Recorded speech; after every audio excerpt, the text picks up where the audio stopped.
Welcome to Stella Root's Table, the podcast dedicated to life and everything that comes with it. Come on in and have a seat, grab your beverage of choice, and let's sit down at this table and have a chat.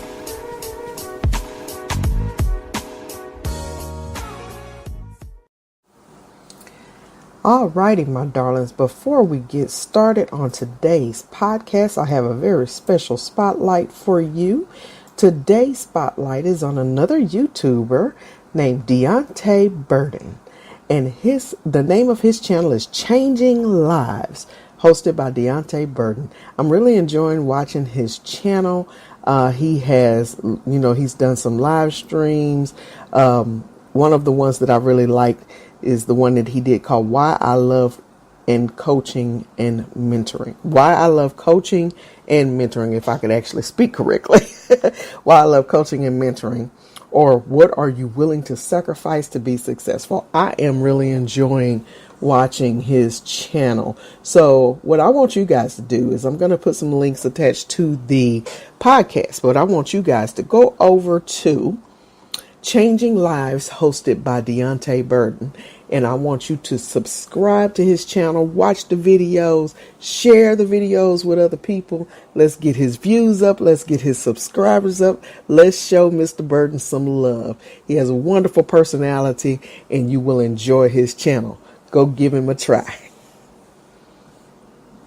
Good morning, good afternoon, good evening, good night, whatever time of day it is where you are. I greet you with a big old Texas smile and a hug from afar. You have tuned in to Stella Root's Table, the podcast dedicated to life and everything that goes along with it.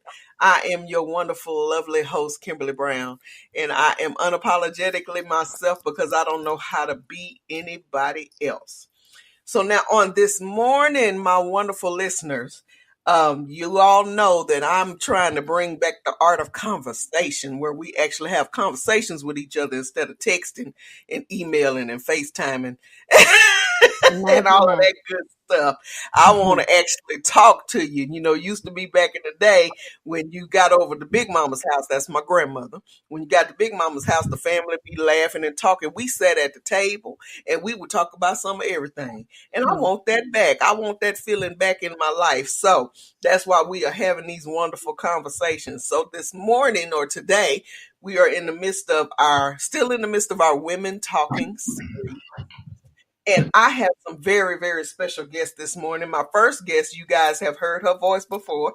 And that is Miss Yanni. I want you to go ahead and introduce yourself and tell the people what you do.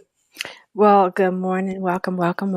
My name is Yanni, and I have given myself the title of a health and wellness specialist, functional health coach, whatever you want to call it, all of the above.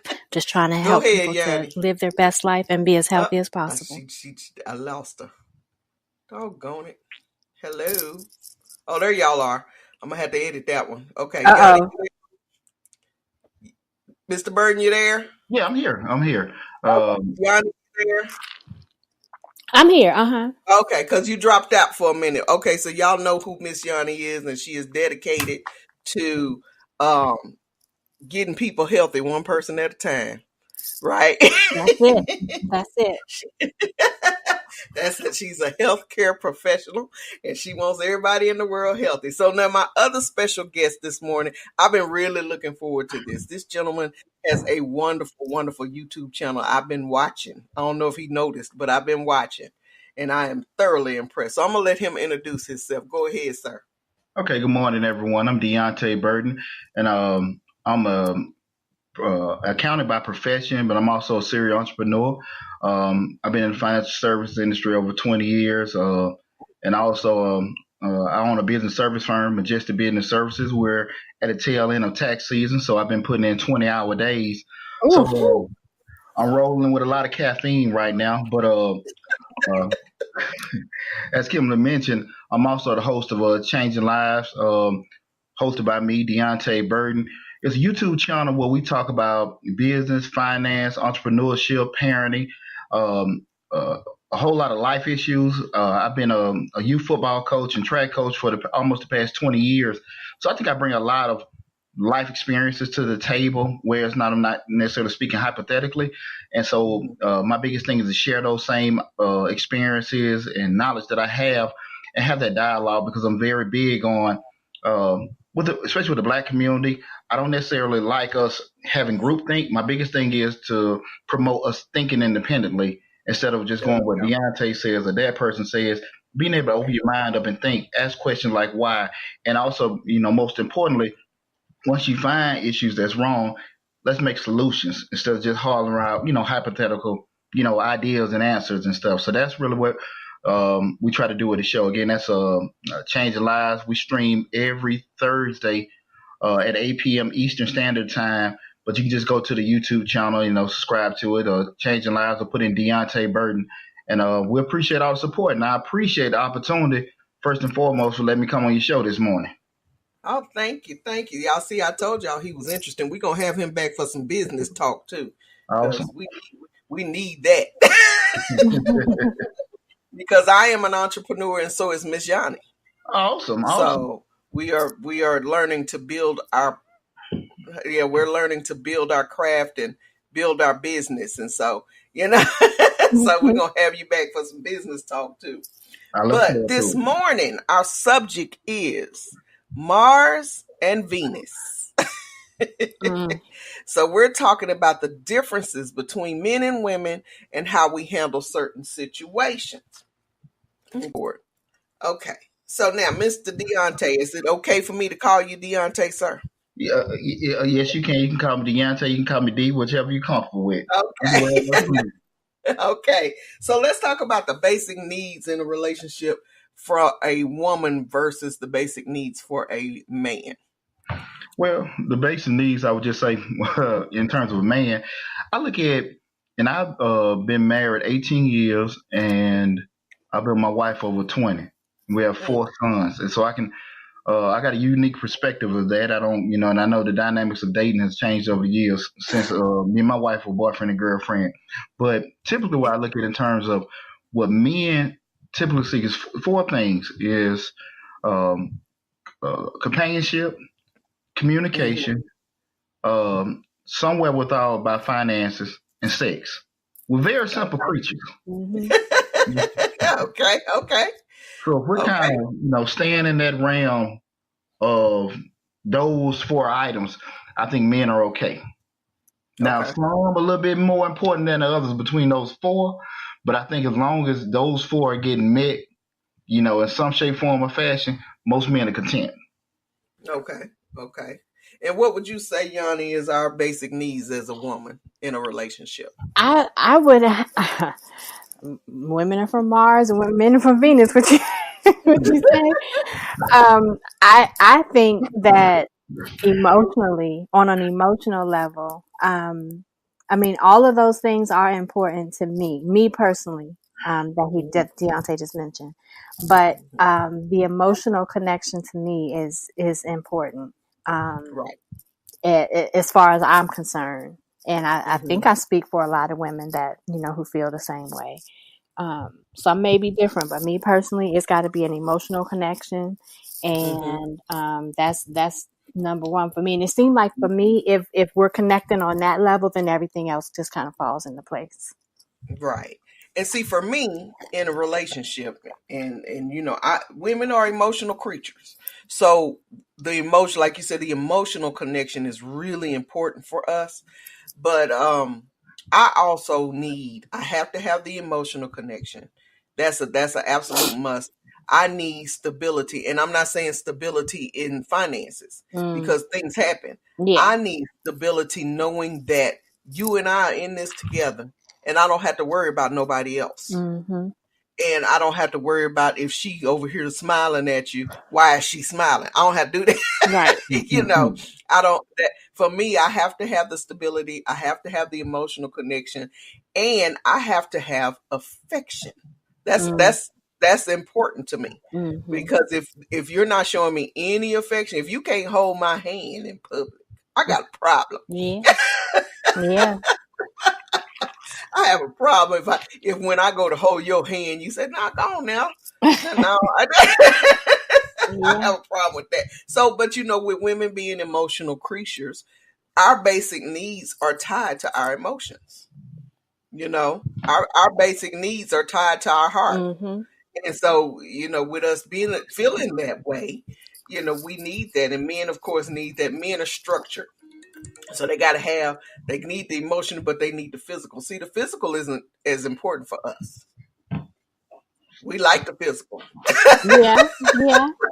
But it's not a priority for us. It's not up there. Yeah. It's highly prioritized as it is for a man. Right. For us, it's like it'll come, Mm-hmm. But for a man, you heard Deontay. He said it got to be in that top four. But men are very structured and they're analytical. Mm-hmm. So that's important to them. But then like you said, you need those finances straight. For us, we like, okay, money will happen. But men are like, hey, we got to get this money right. Exactly. That's funny you say that, because I did a show about 2 weeks ago about what type of thing. We're asking the question, what type of thinker are you? And we kind of looked at it from two perspectives, being the rational thinker and the emotional thinker. And more men kind of tend to fall in that rational aspect, and the women the emotional, where we see, if the furniture costs $500 and women looking at, hey, it's nice, it's plush and everything like that. And being able to kind of mesh those two modes of thinking, that's a challenge in itself for doing that in a relationship. Right, exactly. Only with my husband, I'm not sure, because let me tell you, if we go looking for furniture and I'm looking at it going, oh, that's pretty, that's going to go really well in that space, and it's soft looking and it looks homey, my husband's going, that ain't the top of the line. I want the top of the line. I'm like, how you know what's the top of the line, sir? If it was left up to my husband, everything in our house would be super heavy, super massive, and masculine.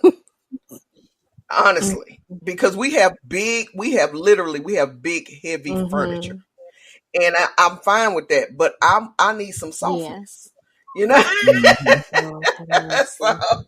I'm a woman, I need it to feel homey. I don't want you to sit in the chair and be like, dang, this chair hard. But it's heavy. So that's right. We have that.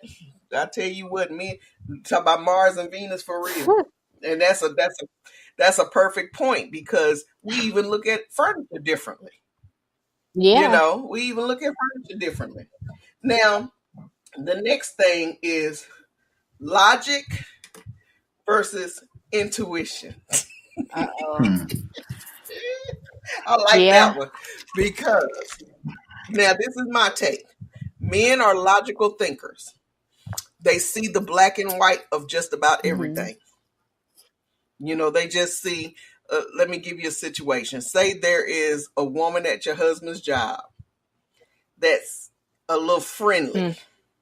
And they are calling him their work husband and stuff like that. Okay. The men think, now tell me if I'm wrong, Deontay. The men think, oh, she just, there ain't no big deal. We just friends at work. That's it. The women think, she got a plan.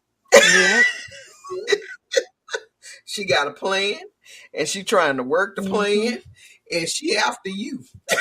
But the men only see, she just brought me a cup of coffee because she was already in there. But the women see, why did she bring you a cup of coffee? What was her purpose for bringing you coffee? Why are you so important? Now, what do y'all think?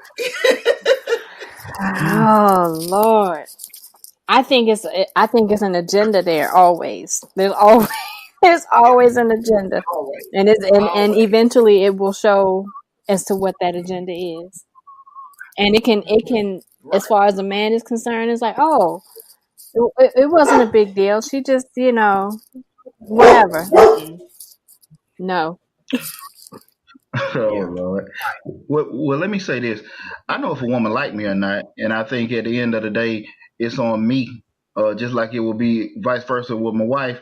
If you set a certain standard a certain way, if you know somebody likes you and they're being too overly friendly, hey, listen, I don't play that, and we cool, but we're not cool with that. I think if you set that standard, people will know. Because I got two of my best friends have been childhood friends since we were 13, are females. They've known my wife, and me and my wife are boyfriend and girlfriend. My wife, she goes and to that kid's birthday parties and stuff, been like that, and we talking about over 20 years, been friends. The standard set. Now, I've met women over the years where, like I said again, if a woman likes you, but if you like, look, I don't play that, that's done. So now at the end of the day, sometimes too, have I been guilty of, hey, look, we're trying to make this deal going. I know this lady like me. I might be a little myself. The deal's the deal. We got to get the deal done. Oh, Lord.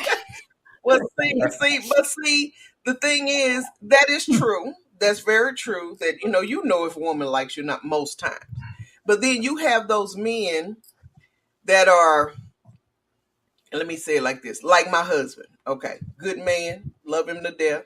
You trust me, good man, but he doesn't see that intent sometimes behind all that niceness in a woman. You see what I'm saying? Because in his eye, he only got eyes for me. So he ain't worried about it. And so, so what? She gave me some coffee, it ain't no big deal to him. But see, I am guilty of telling him all the time, honey, women, because we are emotional creatures, some women are diabolical. They're very devious. And you won't know it because they're good at it. Because we were taught growing up how to drop a handkerchief so he can pick it up. I never knew that. No, but I'm saying in general, a woman drop an ink pen. She didn't drop that just because she dropped it. Sometimes she dropped it on purpose. So that you can pick it up and look her dead in her eyes. Oh yeah, we get taught this stuff. Am I wrong? You are not wrong at all. We get taught this stuff. We get taught how to walk like a lady, but put a little bit of switch in the hip. We get taught that. I see all these tests I failed in my life. But do you see what I'm saying? Some women have learned how to take those tools and really be a genuine lady and a genuine woman. But some women have learned how to take those tools and use them to get what they want. You understand what I'm saying? So I have to tell my husband all the time, be careful. Because if a woman, this is what I tell gentlemen, and I've had male friends, don't get twisted. I had some guys that, were really good friends of mine. But this is what I tell gentlemen when they approach me. If you can't be my husband friend, you can't be my friend. Yeah, exactly. There you go. If we can't be friends together. So if a woman is approaching you at work and she's bringing you coffee, but she don't really want to hear about your wife, she don't really want to talk about your wife. What are you up to? You see what I'm saying? That's where the logic versus the intuition come in. My mom used to tell me all the time, and this, it's funny, but she used to say it all the time. Men see the lines in the road when they driving. Women see the devil far away. I like that one. That's women see them way down there. But they gonna see right where they are, and that's it. Exactly. She's basically right where they are. So that's where your logic versus your intuition come in. When your wife is telling you, something ain't right. Trust her, something ain't right. It's usually something ain't right. Okay. I guess I need to put my glasses on because I don't be seeing that far away. But in the same right, a man can do the same thing with another man. A man knows his intentions towards his wife or his girlfriend. My husband has been I worked for an attorney, And I worked for a group of attorneys for a while. And one in particular, my husband could not stand him. And I didn't understand it. Mm. I was like, what did this man do to you? My husband said something ain't right about him. And he doing some dirty stuff, and I don't want you involved. I didn't see nothing. But after I left the company, he was right. You see what I'm saying? My husband saw that. It's the same. It flips, but my husband see the black and white. How come these people ain't getting paid this, and this? That man ain't doing his job. I never saw that, and I'm right there in the office. Wow. And my husband took the numbers and calculated. No, see, if this person and this person fired, they should have got something by now, right? I mean, you in the field, you tell me, I'm like, well, yeah, but sometimes it takes a little longer. This is a cut and dry case. I'm just saying. You just can't be So, it's just, it works both ways a lot of times. But that's, like I said, that's where that logic versus the intuition comes in. I tell women all the time, listen to your intuition. Because usually my husband says, you know within the first 5 minutes of meeting somebody if you want to be bothered with them. And I tell women, I said, I'm going to tell you why that's true. Something in a woman tells you if you should pursue this or not. But we choose, because we're emotional and we just want to have somebody, to pursue it and see if it pans out. But something already told you that this wasn't working. And so I tell them, listen to that tuition, because 9 times out of 10 it's right. That's true. So I'm going to ask y'all this question, and I'm going to tell y'all how I answered it when somebody asked me. Y'all tell me how y'all answered. Somebody asked me, if you could go back and tell your younger self something to make your life better now, what would it be? And I said, I would tell the 22-year-old me, 23-year-old me, when you see this man right here run, do not pass go, do not collect $200. That's how I answered it. And then somebody said, well, no, I wouldn't want to change a thing because it led me to this. I said, no, I think I'd have let that one right there go. Oh, so y'all tell me how y'all would answer that question.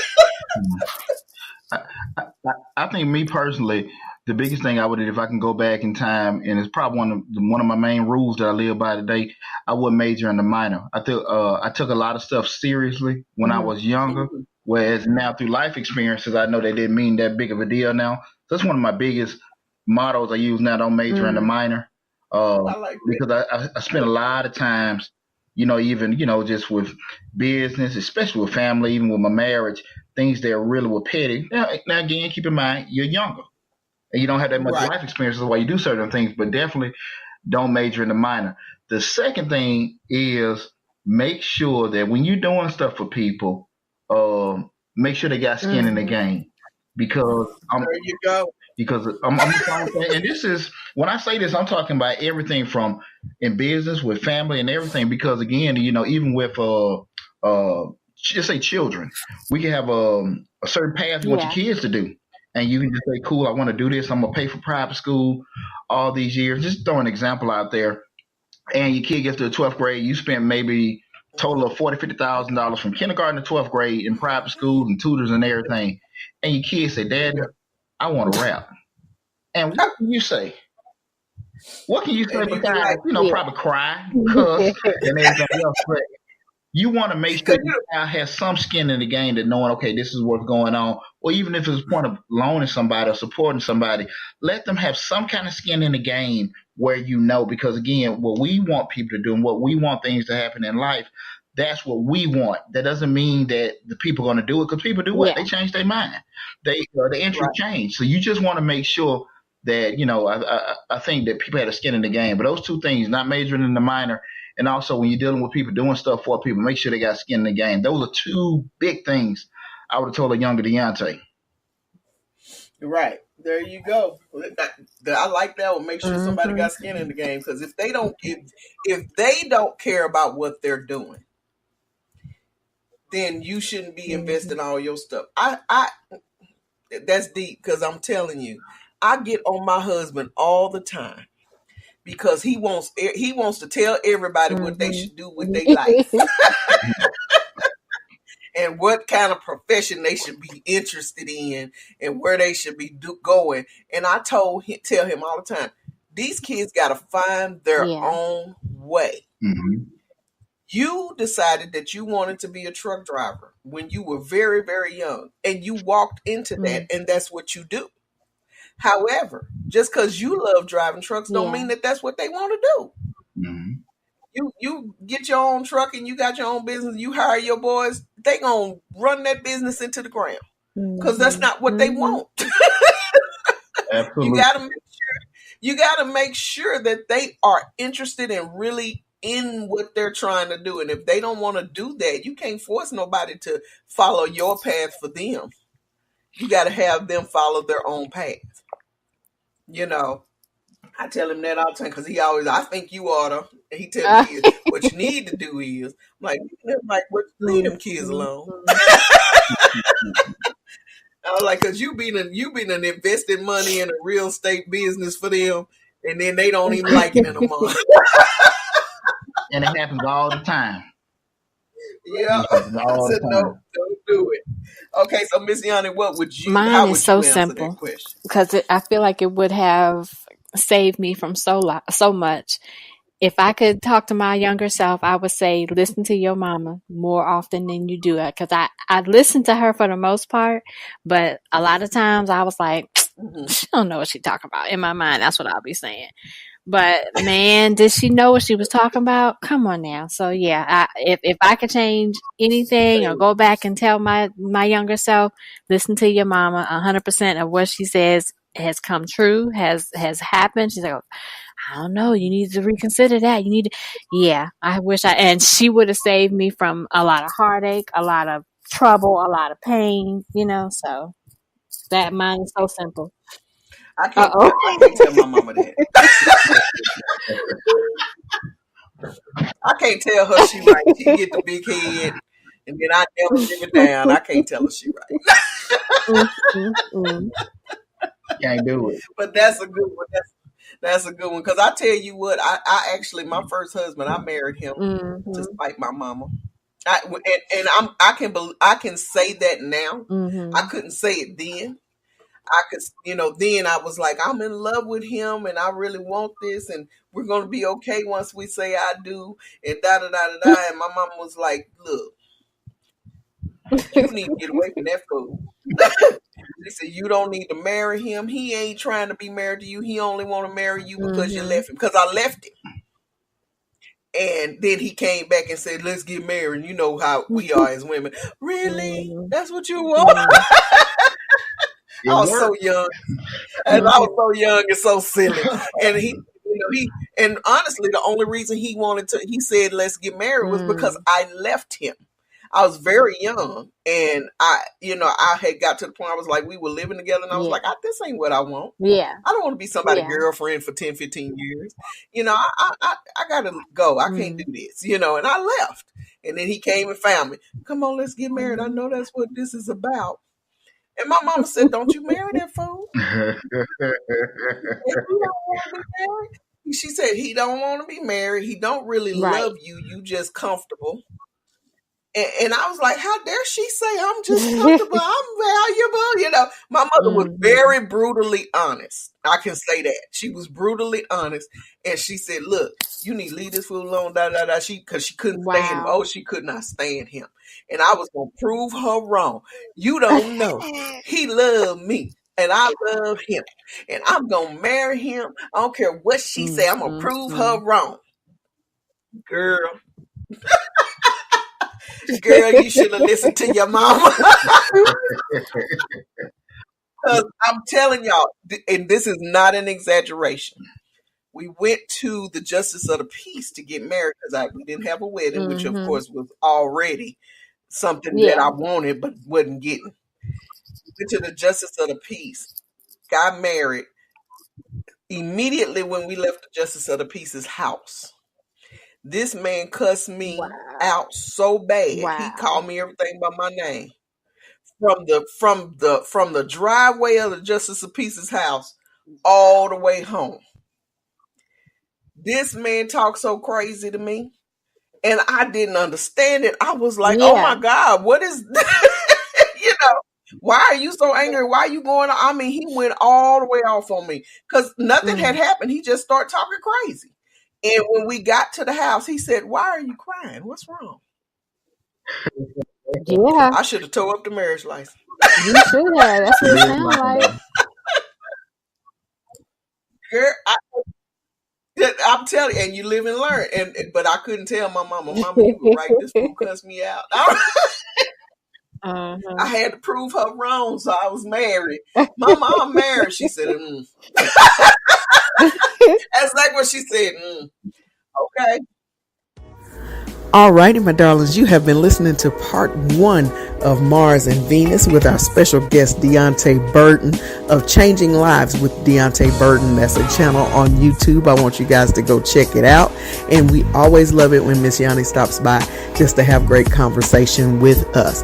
Now, this is part 1. Part 2 will be coming very, very soon.